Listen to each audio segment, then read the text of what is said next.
பாமகவில் மோதலை முடிவுக்கு கொண்டு வரும் பேச்சுவார்த்தைகள் நடந்து வரும் நிலையில் பனையூரில் உள்ள அன்புமணியின் வீட்டிற்கு சென்றுள்ளார் அவரது தாய் சரஸ்வதி. தைலாபுரம் வட்டாரத்தில் பேச்சுவார்த்தை இறுதிக்கட்டத்தை எட்டியதாக தகவல்கள் வெளியாகி வரும் சூழலில் இந்த நகர்வு முக்கியமானதாக பார்க்கப்படுகிறது. இந்த சந்திப்புக்கு பின் இருக்கும் காரணம் என்ன, விரிவாக பார்க்கலாம்.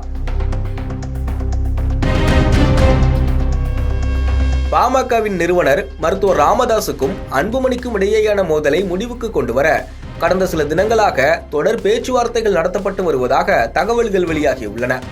இந்நிலையில் புதிய தலைமுறை டிஜிட்டலுக்கு நேர்காணல் அளித்திருந்த மருத்துவர் ராமதாஸ் பேச்சுவார்த்தையின் மூலம் இந்த மோதல் முடிவுக்கு கொண்டு வரப்படும் என்றும், இருவருக்கும் இடையே இருப்பது தீர்க்கக்கூடிய கருத்து வேறுபாடுகள் தான், தீர்க்க முடியாதவை அல்ல என்றும் தெரிவித்திருந்தார். அதோடு இந்த கருத்து வேறுபாடு தற்காலிகமானதுதான், விரைவில் தீர்ந்துவிடும் என்று நம்பிக்கை தெரிவித்த அவர் ஆகஸ்டில் நடக்க இருக்கும் மகளிர் மாநாட்டிற்கு அன்புமணிக்கு அழைப்பு விடுக்கப்படும் என்றும் தெரிவித்திருந்தார்.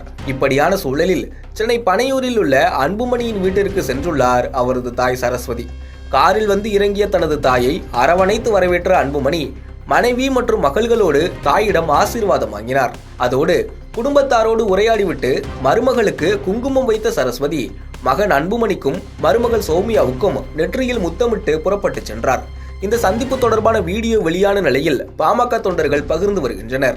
இந்த சந்திப்பின் பின்னணி குறித்து விசாரிக்கையில் அன்புமணி அழைப்பின் பேரிலேயே தாய் சரஸ்வதி வருகை புரிந்ததாக தெரிவிக்கப்படுகிறது. ஆம், சில தினங்களுக்கு முன்பு தைலாபுரம் இல்லத்திற்கு சென்றிருந்த அன்புமணி தாய் சரஸ்வதியை சந்தித்து பேசினார். சரியாக அன்புமணி தனது பெயரை பயன்படுத்தக்கூடாது என்று ராமதாஸ் பேசிய போதுதான் இந்த சந்திப்பு நடந்தது. அப்போது தாயை தன்னோடு வந்துவிடுமாறு அன்புமணி அழைத்ததாகவும் அவர் அதற்கு மறுப்பு தெரிவித்ததாகவும் கூறப்பட்டது.